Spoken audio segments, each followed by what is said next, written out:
చాలా మంది చనిపోయే ముందు మీకు ఏమైనా కావాలంటే ఒక్క నిమిషం ఎక్స్ట్రా నాకు దొరికితే, ఒక్క రోజు నాకు ఎక్స్ట్రా దొరికితే చాలంటారు.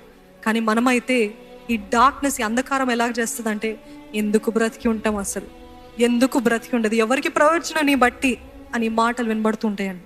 This is the darkness of hopelessness.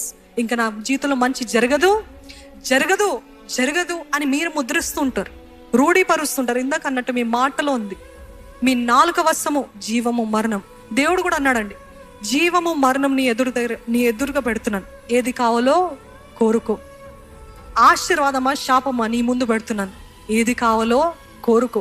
అంతటి గొప్ప దైవజనుడే ఏదో మాటసారి ఏమంటారండి, ఏదో మాటలో చెప్పారు, నేను చచ్చిపోతే నా భార్యతోటి చచ్చిపోతానని హాస్యంగా అన్నాడు. అంతే, ఏం పలికాడో అది జరిగింది.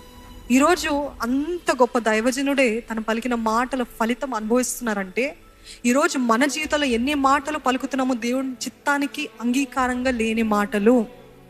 అవ్వదు, జరగదు, ఇంకా నా వివాహం అవ్వదు, ఇంకా నాకేం జరగదు, మంచి జరగదు, మా కుటుంబం అంతా ఇంతే, భ్రష్టత్వం పట్టేసింది అని ఈ మాటలు మాట్లాడుతున్నంత వరకు నిజముగా జరగదు. అందుకే నేను change the cycle, break the cycle, break the loop.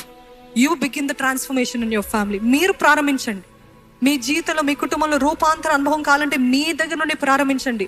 ఒకవేళ ఎవరైనా మాట్లాడుతున్నారు, మీ తండ్రులే అట్లా మాట్లాడకండి అమ్మా, అట్లా మాట్లాడకండి నాన్న అని చెప్పండి. మీ భర్త మాట్లాడకండి అని పొలైట్గా చెప్పండి. భార్య మాట్లాడకు,